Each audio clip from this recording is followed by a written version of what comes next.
Spiritually claustrophobic. Curiosity versus fear. Perception is reality. Perspective shapes the world around you. I'm JJ Weinberg, and this is my perspective. Greetings and salutations. My name is JJ Weinberg. I'm an artist, an activist, an alchemist, a musician, a radio show host, an author. I'm none of these things. Every episode, I start by saying, hey, if you don't know me, it's a little bit about me. But then again, you might think, well, he's an artist, so that means he does this or that and the other thing. Or he's a musician, so he's like this. The frames that we put around ourselves can be a prison. Sometimes they can help articulate who we are and where we're going, but they can also be a prison. We're wearing masks. It's just a mask that we wear. Life is a play. Life is a stage. You are the screenwriter. You're the director. You're not even just a character playing a role. You're not just the actor fulfilling that role. You're behind all of that. You're the director. You're the screenwriter. Anyway, I'm going to start by thanking the underwriters for this program, Voga, Barnes, and Denny. Thanking everybody here at WVLP. There's so much going on. In my world, I've got so many plates spinning, so many things I want to talk about. I just don't even know how I'm going to have the time. Some of these episodes, they're probably just going to squish together a bunch of disparate ideas because I want to cover so many different things and so much ground. And to me, it's like everything is woven together by this string of serendipity. There's there's magic, there's good magic, there's black magic. Black magic is propaganda and the hate and the violence, the racism, the sexism, the misogyny. And then there's the magic of like how we're all connected still and the gold lined just experience that we have if we choose to see it. And so one of the things that I have in my notes here to talk about is confidence, this idea of confidence. And confidence, it's like you can't have confidence. It's like you build confidence like you build a muscle. You don't have a muscle. Like you don't just like get to have a muscle. You got to like exercise that muscle. If you're not familiar with how a muscle's actually built, you go to the gym, you lift a weight, it actually tears the muscle fibers. So you're tearing muscle fiber. That's where the pain comes from, is from the tearing.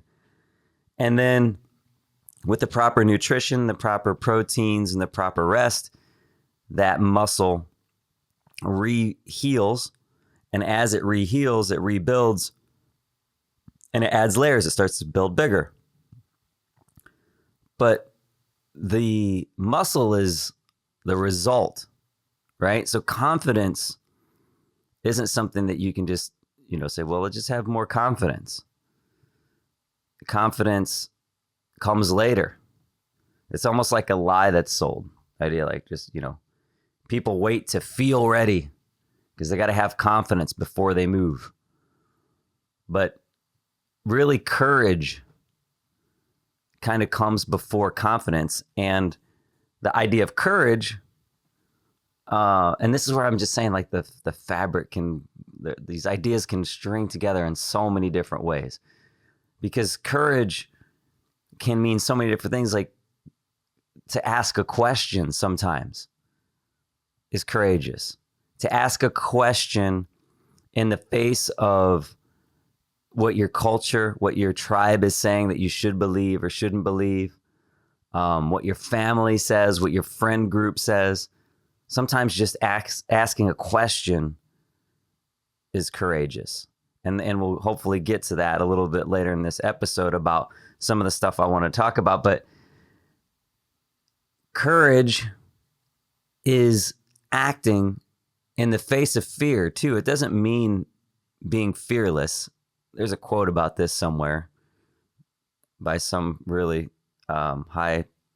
someone I hold in high regard, and I don't know who it is. I can't think of the quote exactly, but the idea is that, having courage doesn't mean that you're fearless. It means that you can act in the face of fear. You can act in the presence of fear. And again, fear can mean so many different things. Like fear in a, fear of a tiger coming to attack you is one thing. But fear of speaking in public is a different kind of fear, right? It's like the tiger attacking you is existential. The speaking in public is it's a made up fear. It's based off of ideas of judgment and what all that's going to mean and yada, yada down the line. So just asking a question can be courageous. Just speaking in public can be courageous. You're acting in spite of your fear. You're going to speak in public in spite of your fear. Now, when you do that over time, repetitively, it's just like showing up to the bar at the gym. You show up repeatedly, and then the muscle builds because you show up. And it's the same thing with the courage. You're building it by showing up in the face of that fear over time. So essentially, courage over time, the result is the confidence muscle, right? And then that fuels back. Once you have that, the confidence is like, well, I've shown up to this repeatedly. This was an intellectual anxiety, a fear that I had for something that like I built up in my head. And once I went up against it, once I wrestled with that shadow, I realized it really wasn't anything to be concerned about in the first place. But what comes before that courage? What helps us get to the point to where we can have the courage to act in the face of the fear? So what is the opposite of fear, I guess you would say? And for me, just recently, I don't know why it's like never resonated like this before, but for me, it was like about a week or so ago, I put this down in my notes and I wanted to start talking about it here. Curiosity. Curiosity to me is the opposite of fear. And curiosity is what can lead to courage that then leads to confidence. And the reason why I say that is because, again, curiosity is what has us ask questions. So go back to the idea of public speaking. It's not an existential threat, but there's this fear. But curiosity, it can interrupt that pattern, because if you ask a question, well, what if I went up there and I got a round of applause? It's like the fear as you locked into the, Murphy's Law or something, the worst thing that can happen is going to happen, versus being curious about the outcome. And for me, I think I've talked about these values books that my mom gave to us when we were kids. This is children's books. And one of them that deeply shaped my experience. It's why I've been anti-racist since I was a little boy. It's why I went to watch Malcolm X, the Spike Lee movie, by myself in the theater when I was 13 years old, 14, somewhere right around there. When it came out, I saw it in the theater by myself. And I trace it back to one of these children's books from the Value series my mom gave us. And the one in question for this particular thing was the value of courage.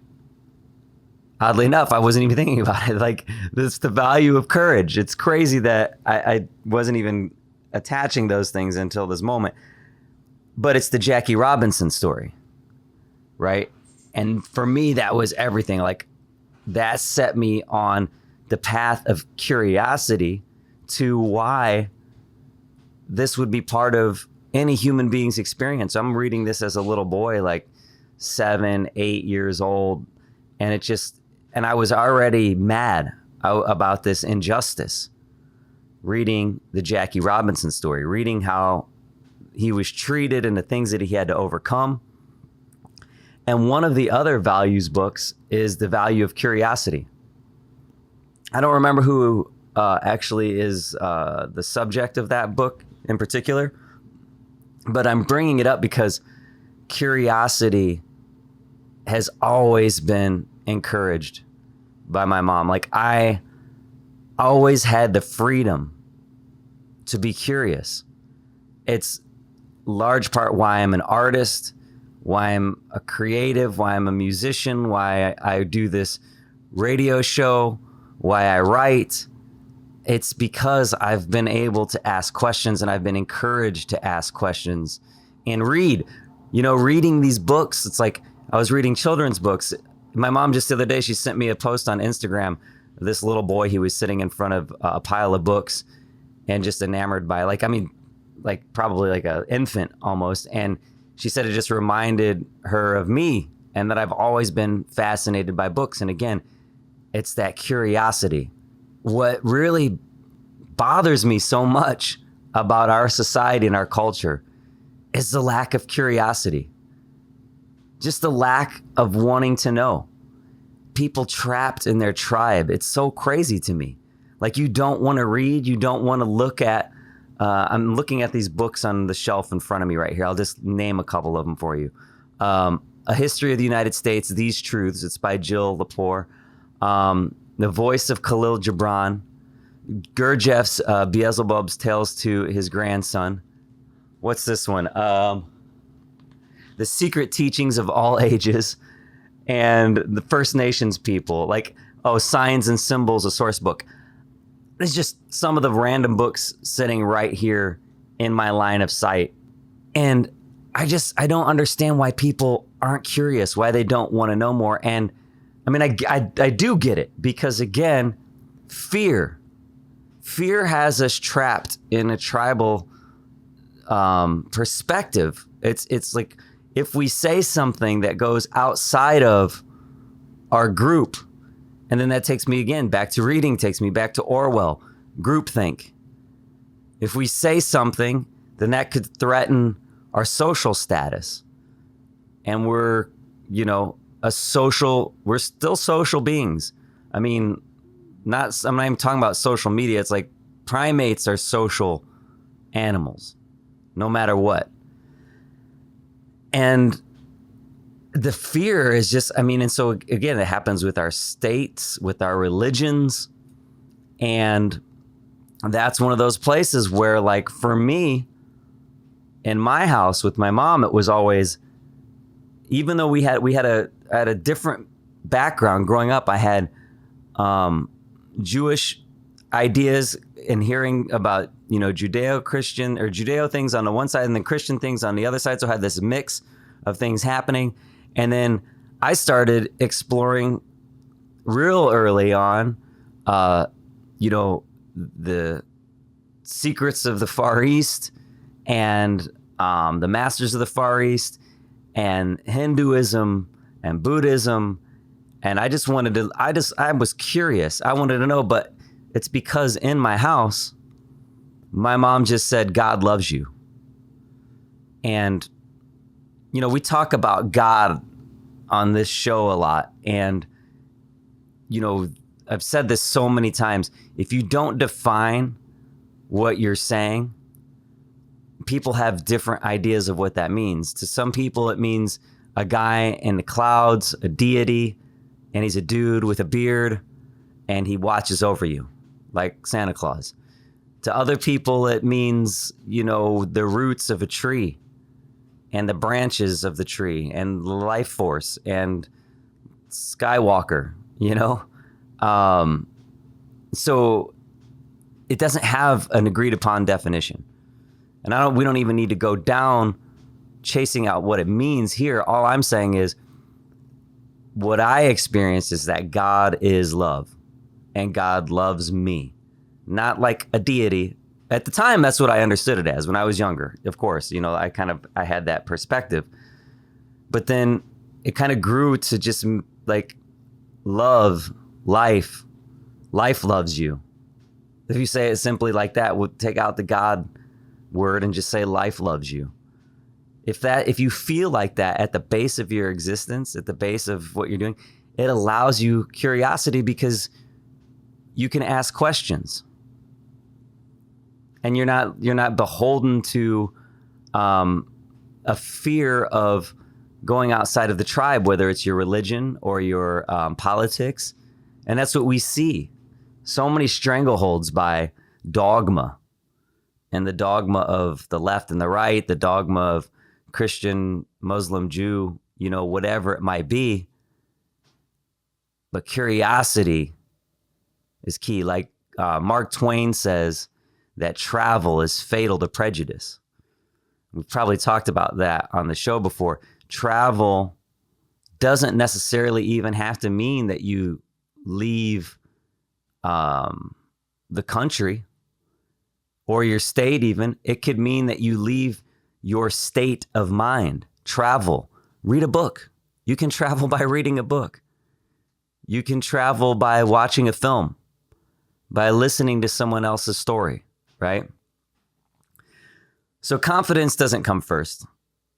That's, again, a lie that I think is maybe sold. People waiting to feel ready.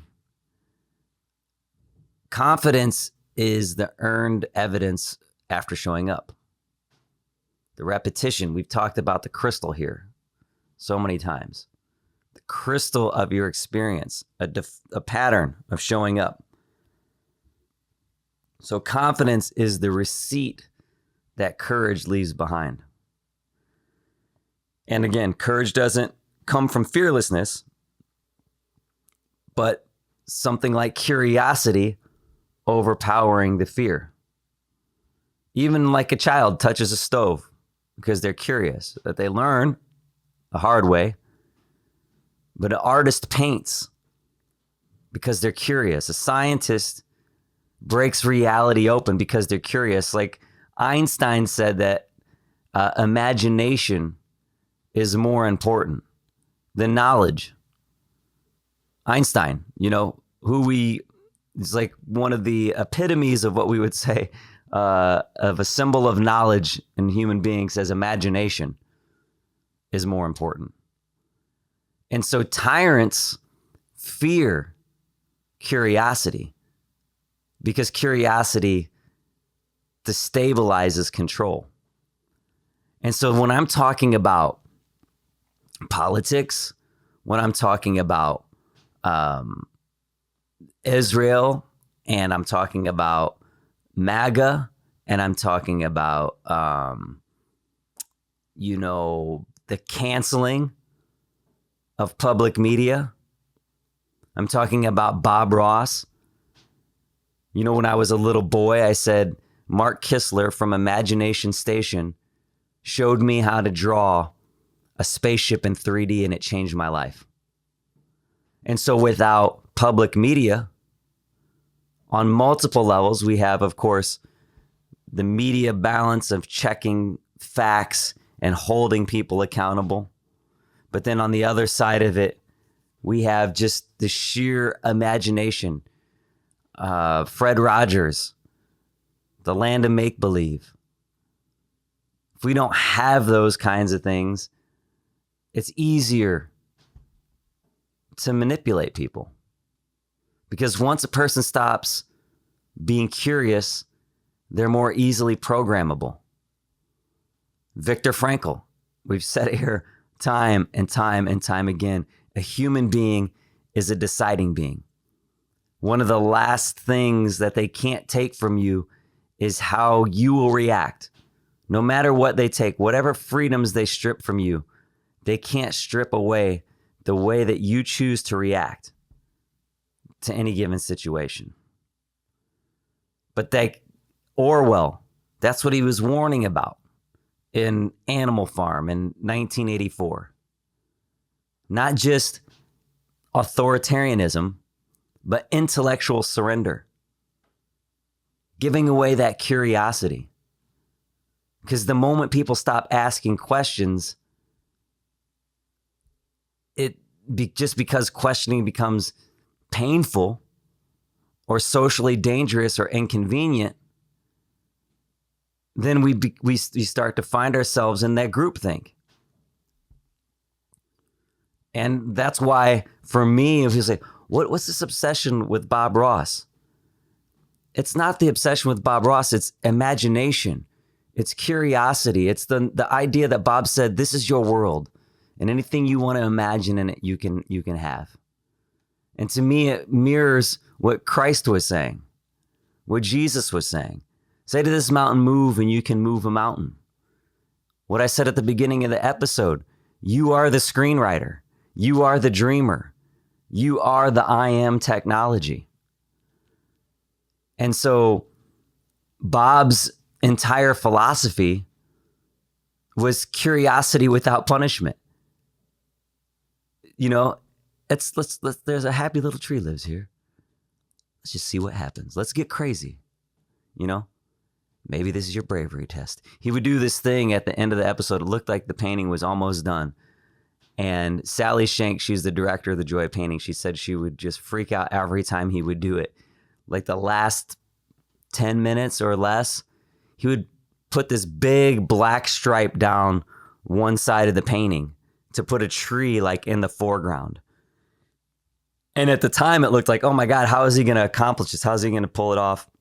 How is he going to finish it? He just ruined this painting. And we're doing this and we're going to run out of time to record this episode. And he would say, well, here's your bravery test. And he'd say, hey, if it doesn't work, it's just a happy little accident. So it wasn't just painting instruction that Bob was doing. It was psychological reconditioning. Because people are taught that mistakes are humiliation.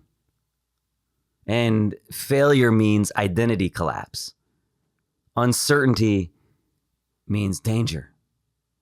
But Bob was reframing the uncertainty of any painting, of any moment, as exploration. So that's why that giant bold stroke at the end mattered so much. That moment that looks like destruction is often the moment the painting finally becomes alive. It's the same with life. It's the same with art. It's the same with identity. So we train our courage to get to confidence. But so much of that is, I think, based on our curiosity. And so curiosity is the courage to admit that reality may be bigger than your fear. And that confidence isn't something that you find before the journey. It's what the journey leaves behind. So the opposite of fear isn't bravery. The opposite of fear is curiosity. And so we've talked before about the seed time and harvest. And I don't know if I've spoken about it here on this show, but I know I talk a lot about it to my friends and family. I have this idea, this notion of the tree. I mean, we talk about the tree of life. We talk about as above, so below. But one of the ideas I've had for many years is taking a tree and pulling it out of the ground, roots and all, right? And laying it on its side. And looking at time, because we think of time on a line. We have the very like conventional view of time is just this line, right? That moves from the left to the right, the past to the future. But if you take the tree out of the ground, and you look at it as a three-dimensional object, it's not a line anymore. Like the roots have volume, depth, right? And the branches have volume and depth. And so I consistently talk about serendipity and magic and things of that nature, alchemy on this show. I mean, my book from 2022 is titled Serendipity According to Francis, the mystical memoir of a man and his dog, autobiography of an alchemist, right? And in it, I talk about the idea that I have that if you were to graph time on a spiral, that these moments of serendipity, it's a theory that I'm trying to work on and build here, that serendipity would be these moments graphed on a spiral cone of time. So not a timeline, but a cone and a spiral going around that cone. And if you think about that cone enveloping the roots and the branches, what you see is instead of this, flat line of time, we have the roots funneling down into the trunk, and then they branch out to the right. So it's basically saying that we're always going to collapse into now. Now is the trunk. Now is the heart of our experience. But the roots come from this multiverse of choices, and they funnel into this one moment. And then they explode out the other side, potentiality, reaching out, all these branches. And then if you look at it, it has this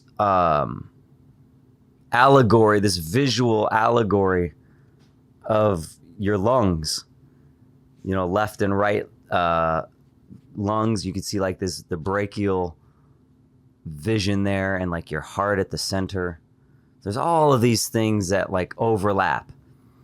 So the roots they're not just the past, they're accumulated perspective. We know that for a building to reach higher heights, it has to have a deeper foundation.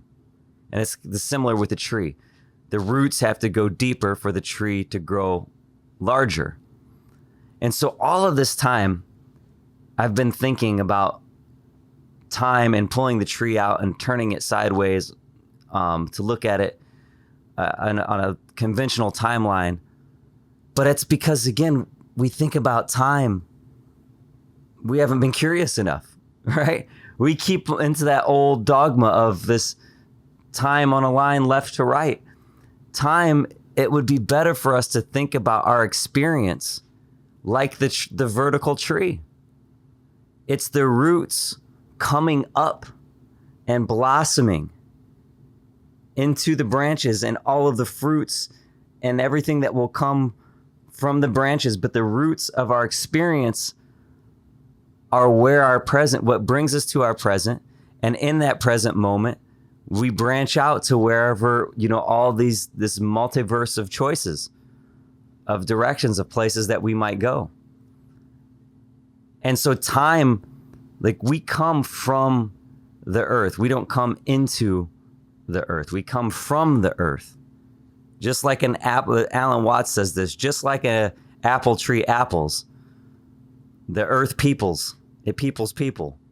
This experience of life, we come out of it. And so it's better for us to think of time coming from below to blossom up.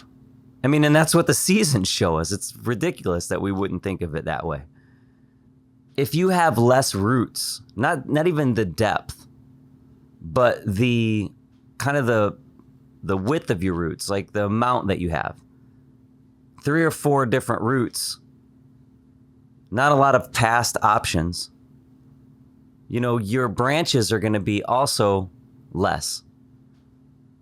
So it's why it's so important that we cultivate aspiration. It's so important that we cultivate our experience by being curious, by asking questions, by traveling, Mark Twain said, whether it's through books, film, going places, meeting people, talking, asking questions, getting outside of our tribe, because that perspective is going to allow a richer set of branches for us to choose between. So the deeper and more varied the roots become, the more possible futures the tree can generate. It's powerful because it reframes diversity itself. It's possibility. A tree with shallow roots can only survive shallow weather. So a mind with shallow roots can only survive shallow reality. And we're living in a tempest, whether it's political, religious, existential, artificial intelligence, all of it. But a person who reads widely, travels mentally or physically, questions, has suffered and overcome, explored, imagined, met different kinds of people, challenged inherited assumptions. How many people challenge their inherited assumptions? And I mean, how many people challenge their own assumptions that they think are their own? You've got to be curious. That develops a vast root system. And then suddenly your branches multiply. Your future expands. So curiosity diversifies the roots of consciousness. And fear amputates them. Fear cuts the roots. Curiosity grows them. So do we want media? Does a totalitarian want media that fosters curiosity? Of course not. Let's get rid of Bob Ross, Mr. Rogers, Sesame Street. Does a news organization, left or right, really want you questioning?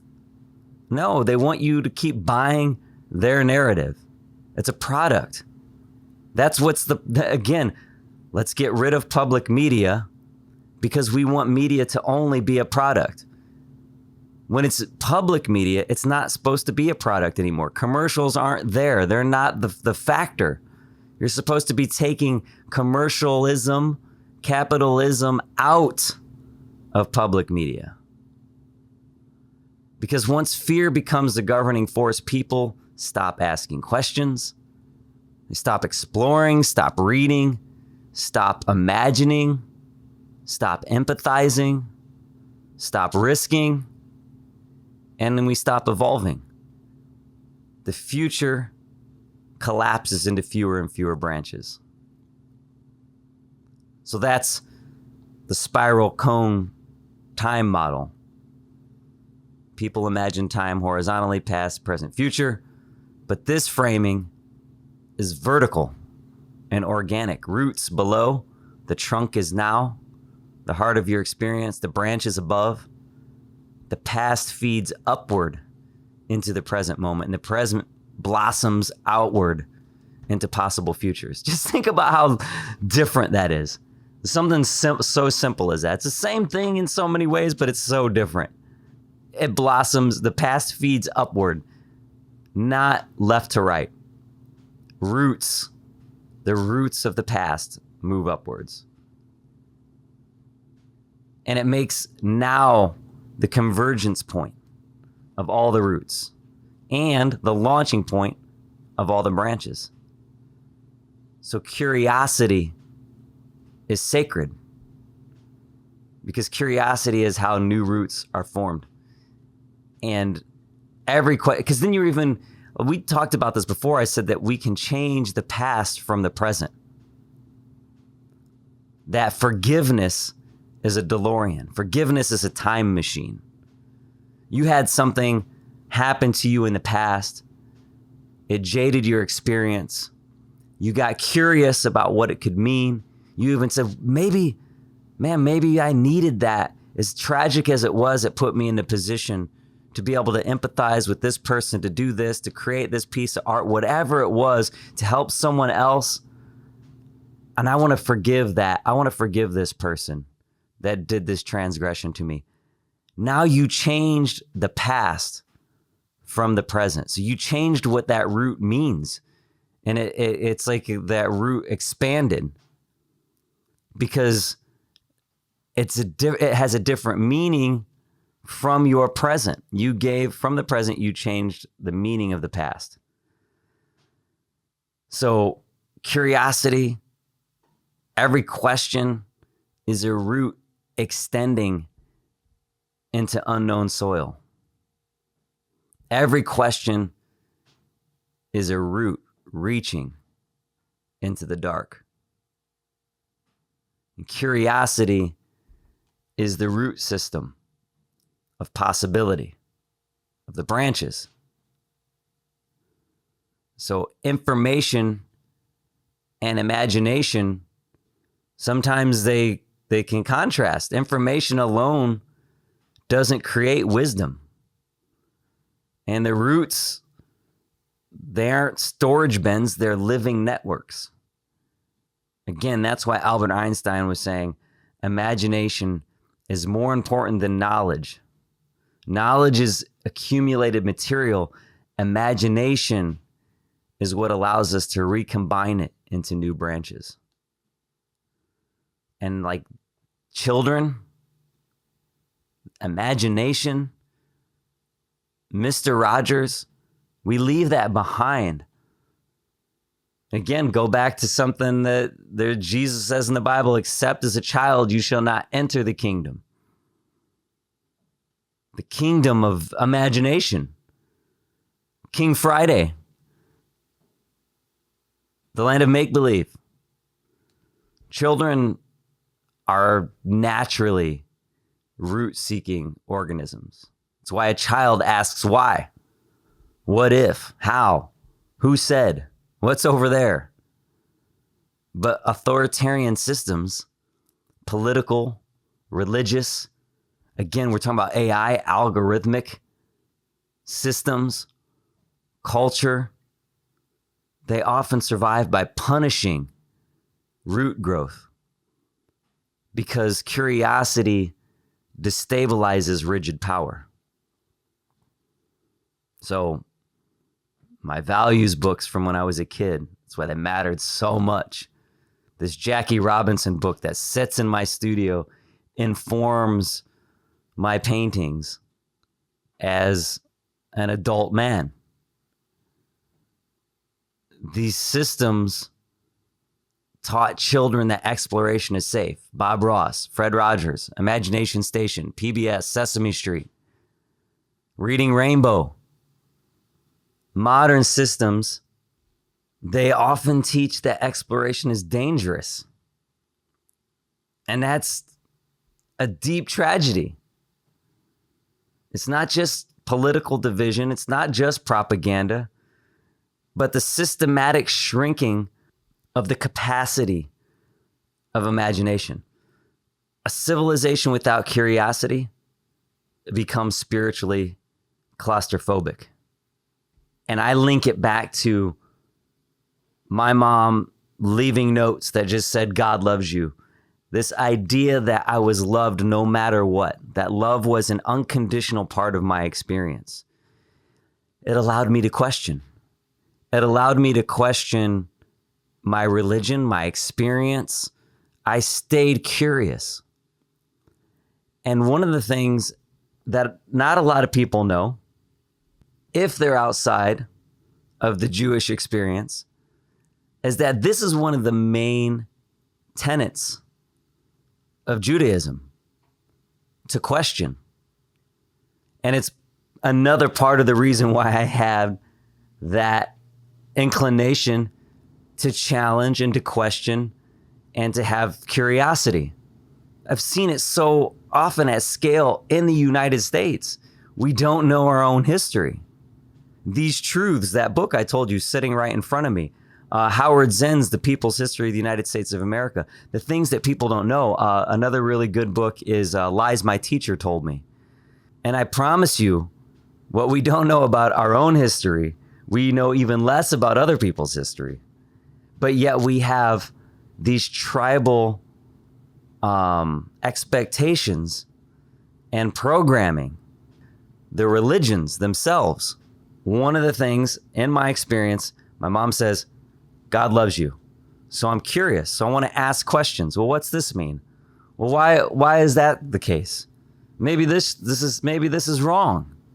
Maybe somebody got this part wrong. Who's this Paul guy in the writing stuff about Jesus 30 years after Jesus was already executed? And wait a second, that same Paul guy was hunting people who followed Jesus. I ask those questions because I can ask that without fear and with curiosity at the helm. But so many people are afraid of being ousted from their church, excommunicated from their families, or whatever it might be. But Jewish tradition, and this is what I was getting at earlier, the idea is that you are supposed to question. Question the rabbi. Question the Torah. Question everything about your experience, your neighbor, your religion. Stay curious and question, challenge. Don't just accept things for face value. That in and of itself, as an idea at the backbone of the Jewish experience, it's a massive threat. If that's a germ that is viral in the experience of people, if that's shared at scale, question, challenge, all authority, even the religious leaders, question them. What? No. Systems of control want obedience. They don't want curiosity. They don't want questioning. And it's one of the things that the Jewish people have continued to carry on for centuries. The idea that we're supposed to question. So I had my mom telling me I'm loved. That was the basis of part of my security. And then the other side, my great-grandfather is a first-generation Jew here. And it's like on this side, I'm hearing, you question. This is part of what we do. We question things. And that keeps us full of wonder. It keeps us childlike. And it keeps us, as Viktor Frankl says, deciding beings. It keeps us human. It doesn't allow us to be programmable. It keeps us with our agency. But even now, I see people not curious about what is this situation in Israel? Where did Israel come from? Where did the Jews come from? Where did these ideas about questioning and being curious, where did those come from? They don't know about the Roman occupation. They don't know about Rome destroying the Second Temple. They don't know about Constantine's sword. And they're not curious. They don't want to read. They don't want to ask a question. They think that this is just coming from nowhere, and they're not even curious enough to break the spell of centuries-old propaganda. Even the name, Palestine, where does it come from? If you were to just ask that question, it's a simple question. Curiosity. Where does the name Palestine come from? I'm not even going to give you the answer. If you're curious, you'll look it up. See if you can start to try and piece together more questions. Well, wait a second. Why would that be? And how did this happen? And where did that come from? And then this is where we're at now. But sometimes the propaganda is just, I guess, what I'm so curious about now and being cognizant of. There's a book called What's the Matter with Kansas? And it's about the idea that Kansas just votes against its own interests. The political discourse has shifted from essentially what would matter to the people socio-economically and equality to these explosive issues: abortion, gay marriage. And then it's like all used to redirect anger towards the liberal elites, but then voting against things that would help. Go right back to public media again. And that's why I'm saying there's such a common thread. The places that public media hurts the most would be rural areas, larger parts of Kansas. Those rural stations were what needed the funding from public media the most. Chicago doesn't get hurt as bad. New York City doesn't get hurt as bad. LA doesn't get hurt as bad because it's paid for by viewers like you. And in those places there are donors that are donating to the arts and humanities and culture. And they have the funds because they have more donors. But Kansas doesn't get it. And yet we're going to say, well, yeah, we don't need Sesame Street polluting. We don't need Mr. Rogers polluting the minds of our children with his wokeness. But that's truly what Mr. Rogers was fighting in 1969, saying we need public media because we need a space to create curiosity and to give breath for kids to wonder and to not have to be beholden to commercialism, to capitalism, to cutthroat, ratings. Give something time to blossom, give something time to breathe, and let these children learn and live in a land of make-believe. So that is part of why, I'm rallying for imagination, for PBS. That's what the Million Bob March is about. If you don't know, go to happylittlehairdos.com. I'm revamping the site right now, but getting geared up for the second annual Million Bob March. But you'll be able to find more information about it there. It's parody meeting purpose. I literally have a very serious agenda. And as we're rolling into midterms, October 29th is the big day. That's the big second annual Million Bob March in Washington, D.C. and Day of Bobservance. So if you can't make it to D.C., you just go to school, you go to work, you go to wherever you are dressed up as Bob Ross, or go dressed up as Fred Rogers or Big Bird. Bob's one of the easiest ones to do. But we're showing up for imagination, for curiosity. And that curiosity builds confidence in our ability to show up with courage time and time again. That's what we were talking about at the very beginning of the episode, that courage leads us to confidence. And that confidence, it's cyclical. It keeps coming back around, because then if I have confidence, that's what I was saying.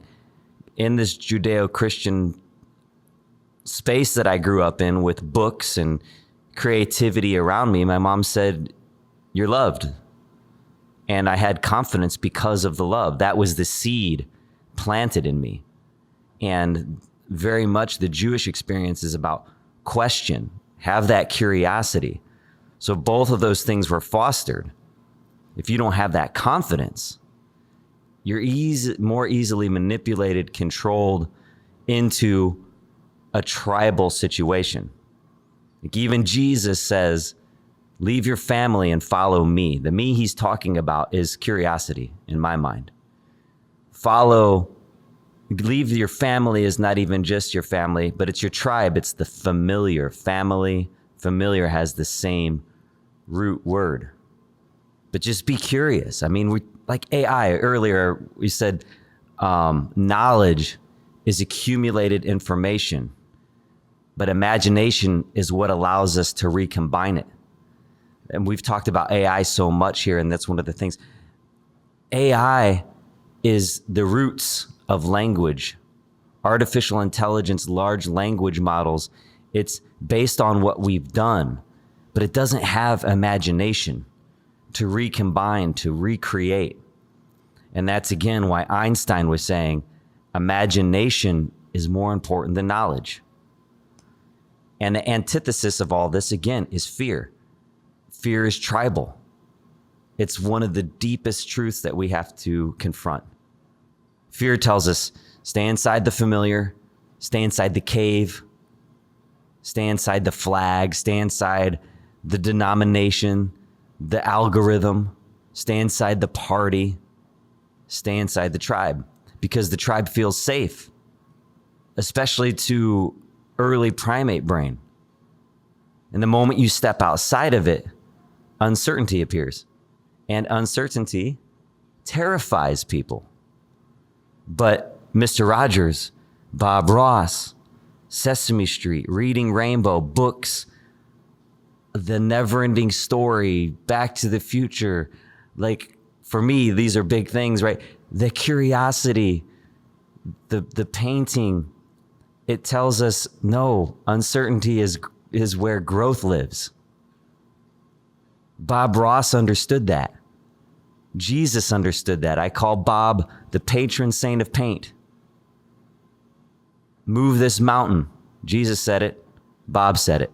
Say to this mountain, move, and it will move. Your life is a canvas. Artists understand this.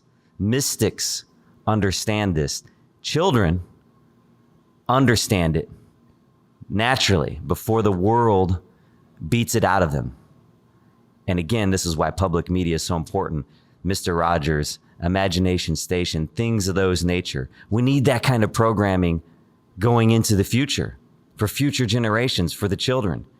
Curiosity is the doorway out of fear. Curiosity says, what if?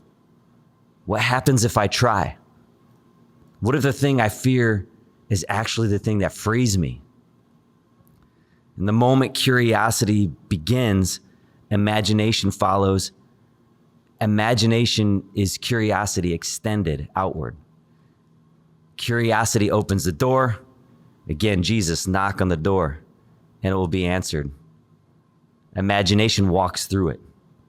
And that's why authoritarian systems, they fear artists. It's why rigid dogma fears questions. It's why totalitarian movements attack education, imagination, books. 451, Fahrenheit 451, burn the books. 451 Chalcedon, we'll talk about it more here at some point in time, my whole experience with 451. When dogma, when early religious books were determined for what gets canonized in the Bible, but PBS, art, nuance, satire, philosophy, dogma fears that. Authoritarianisms fear it.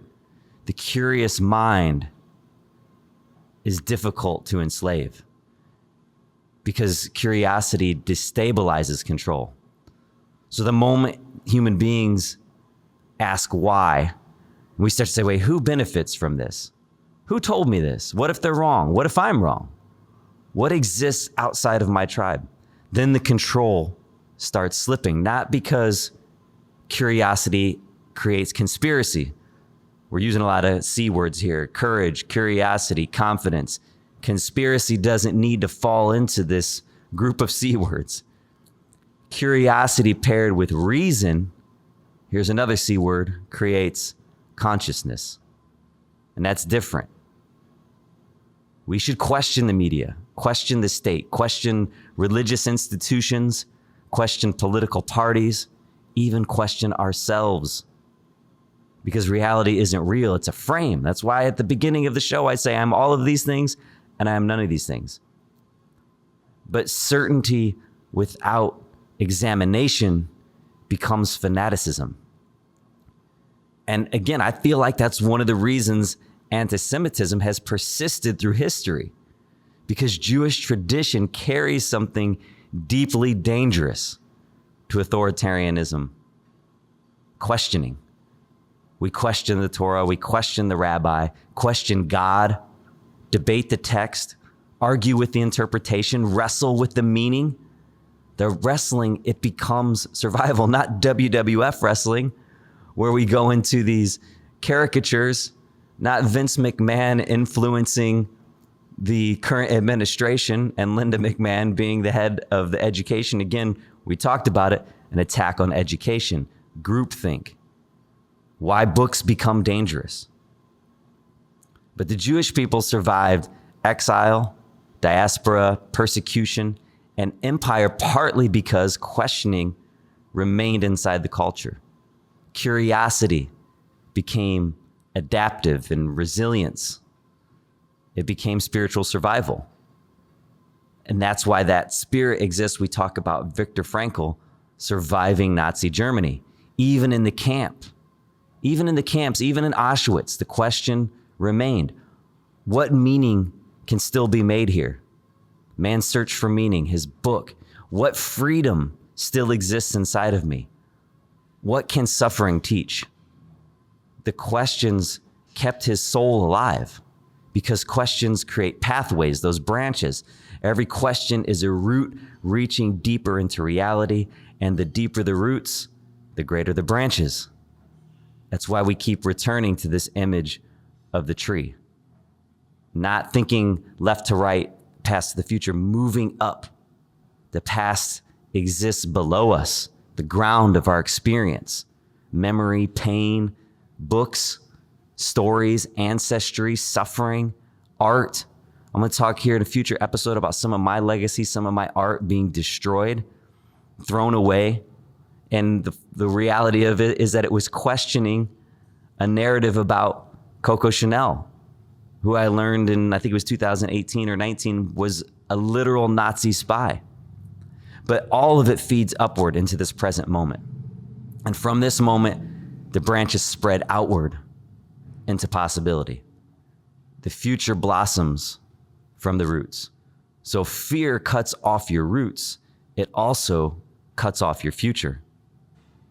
And if your roots only touch one ideology, one party, one church, one worldview, one identity, one source of information, then your branches become limited. But curiosity diversifies the roots. It's so simple. A movie, a book, a painting, a conversation, a philosophy, a culture different from your own, different food, whatever it might be. A question that you were told to never ask.